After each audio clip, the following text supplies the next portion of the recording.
de la liberté, bonjour. Nous savons tous que notre pays, que RDC Congo, tozana babengi guerre d'agression par ba voisin na biso oyo eza Rwanda na Uganda. Uganda pe aza impliqué na guerre d'agression wana oyo bazo commandité ba terroriste ya force, s'il vous plaît, ba terroriste ya force ya M23 na ba territoire na biso. Lelo, tant que gardien du temple de la démocratie, je viens dénoncer ce qu'on appelle le silence radio de la communauté internationale. Je dénonce le silence radio de la communauté internationale dans la communauté internationale par rapport avec cette situation qui se passe à l'Est. Bakangi munoro na bango, bakangi misu na bango, parce qu'ils ont les intérêts na ba minéraux na biso ya Congo. Aujourd'hui, il y a des milliers de morts, il y a des milliers de déplacés, il y a beaucoup de dégâts, et quelques jours passés, ndenge biso tout ozolandela makambo,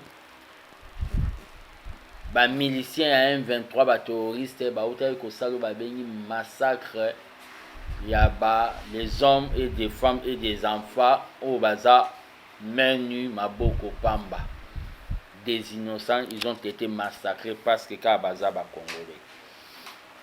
Donc nous sommes obligés, nous les Congolais, d'accepter d'être héros pour notre patrie, sinon nous serons des héros citoyens, c'est-à-dire les esclaves du Rwanda, Natango Yobalobi, les temps actuels.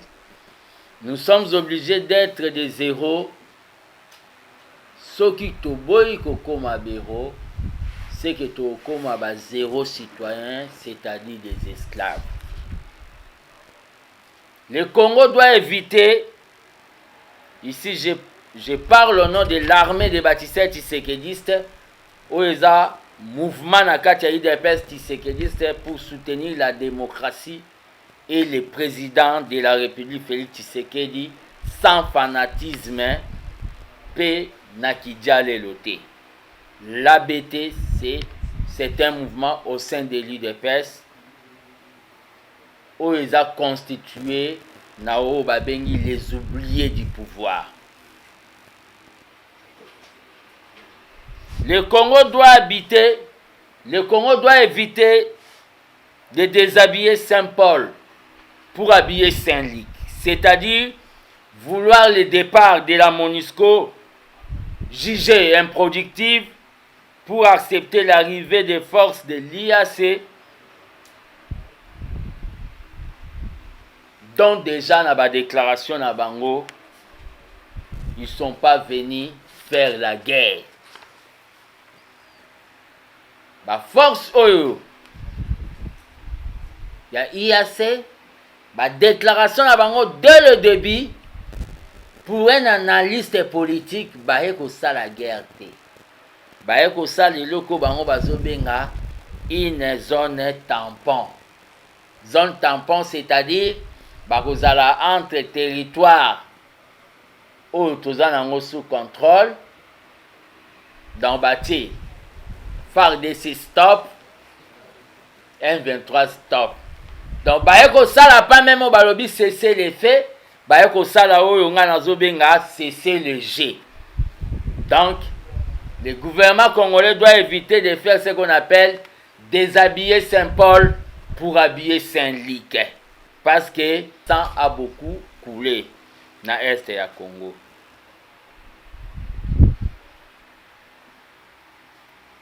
Je profite de cette occasion, tant que gardien du temple de la démocratie, je ne sais pas si les politiciens congolais bazosala quel genre de politique? Ce qui va politique, c'est critiquer la personne de M. Félix Tshisekedi ou bien la politique à l'état de la nation. Tant que gardien du temple de la démocratie, je profite de cette occasion pour dénoncer les propos du président burundais Oyo a déclaré que la force ya Est va jusqu'à ce que l'armée nabiso écossais organisée, jusqu'à ce que le Congo va organiser son armée. Donc, ça démontre au Babengi, agenda caché, il y a une autre occupation. Je suis obligé de dénoncer, de demander au gouvernement de la République de bien vouloir réencadrer le président burundais, et le gouvernement de la République doit déterminer au Babengi dire il y a au Babengi ba opération, il y a ba force de l'Est au Baye Kuna. Et les gardiens du temple de la démocratie, au nom des oubliés de l'IDPS, porte-bouche du peuple congolais au Bazanga Bandeko ya Babola, je viens demander au gouvernement de la République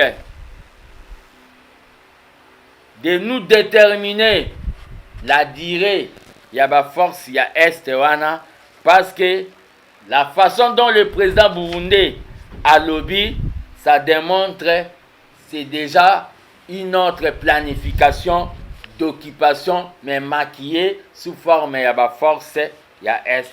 Et le gouvernement doit réagir pour réencadrer le président burundais. Nous n'avons pas besoin de forces oyo bakoya batikala seko na seko ndenge MONUSCO etikala lelo ekoma problème pour bakende. Le Congo a besoin ya o babengi une force d'intervention rapide, non o babengi ba littérature ya académie militaire ndenge commandant ya ba opération commandant général Kenya wana azosela biso ke ba littérature mogobo. Nous avons besoin au babengi de guerriers, au babengi une force d'intervention rapide. Je ne sais pas, aller vérifier na au babengi top 10 ya ba armée. Je ne crois pas que Boromona Kenya parmi les 10 premières armées Afrique. Donc, c'est à vérifier. Donc, nous demandons au gouvernement de bien définir et d'éclaircir Makambu où ils ont par rapport à Oyo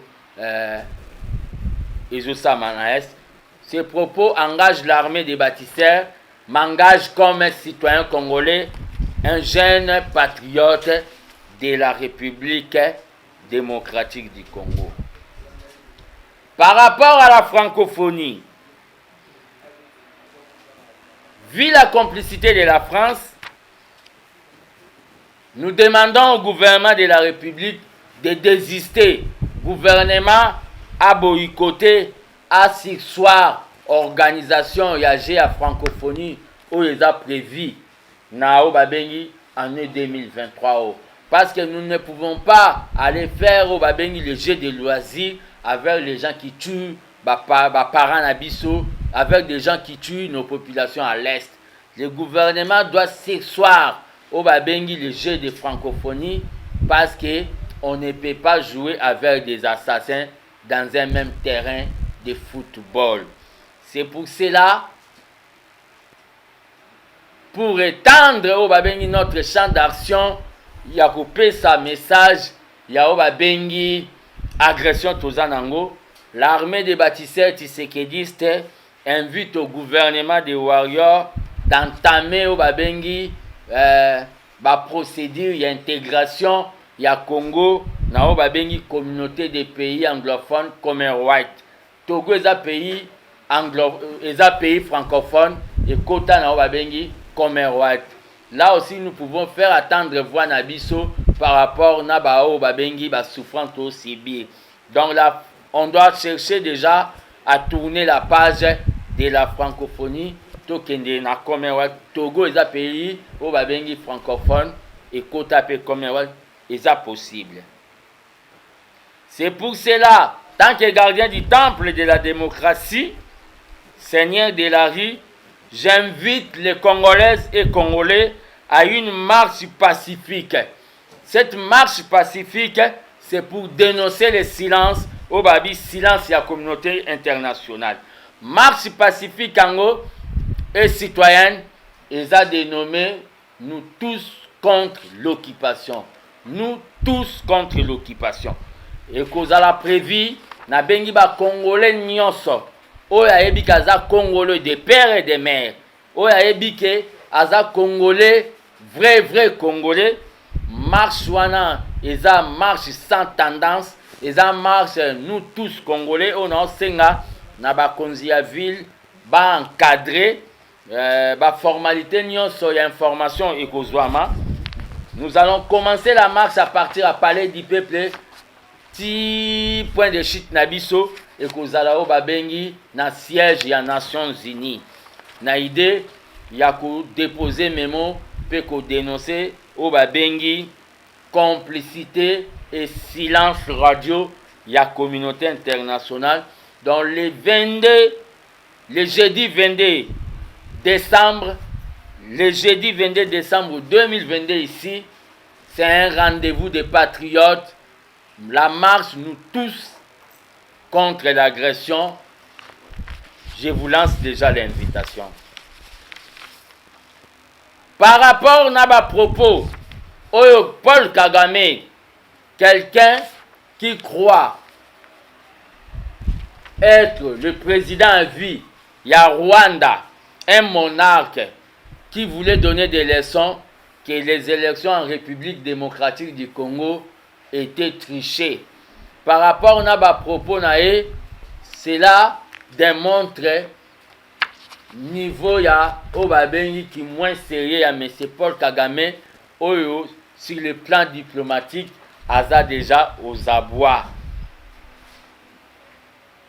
Il a tenu des propos pour dire qu'il y a eu tricherie et ce qui se passe à l'Est, Nao Babengi, Ezali, orchestré, commandité par le président de la République pour Asalo Babengi glissement.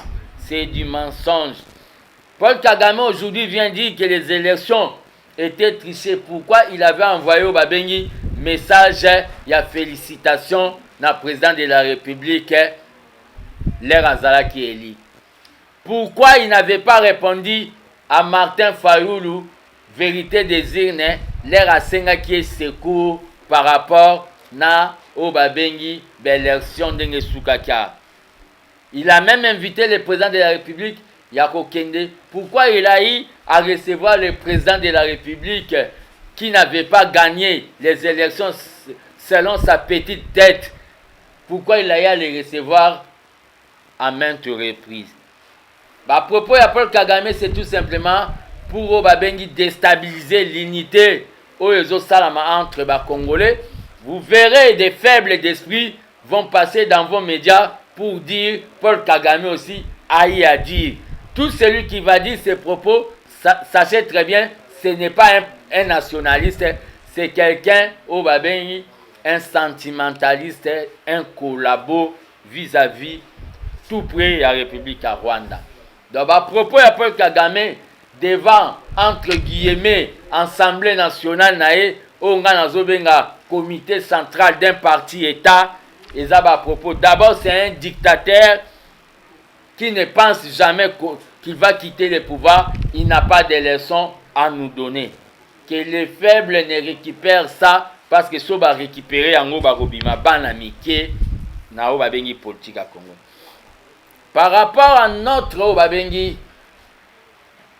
mon parti l'IDPS. Par rapport à l'IDPS,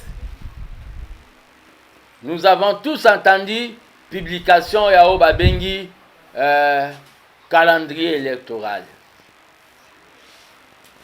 C'est pour cela que je profite de cette occasion pour lancer un message à tous les combattants en l'UDPS, particulièrement à M. Augustin Kabouya qui fait qui gère la gestion quotidienne du parti.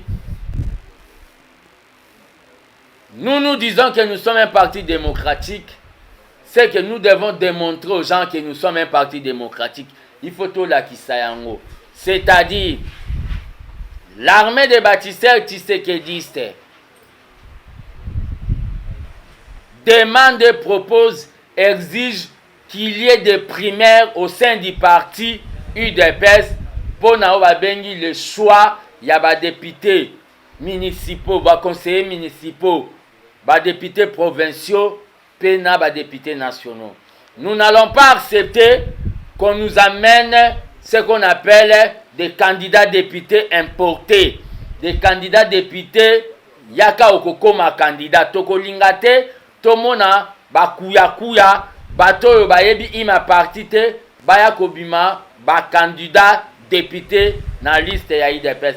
Il faut tout ça là, ba bengi na nous, compétition na kati ya IDPS, o ba bengaka primaire, o ya oza makasi, yenda ko représenter UDPS avec confiance à ba combattants. Donc, je demande, on doit faire preuve de la démocratie au Tshisekedi enseignant biso.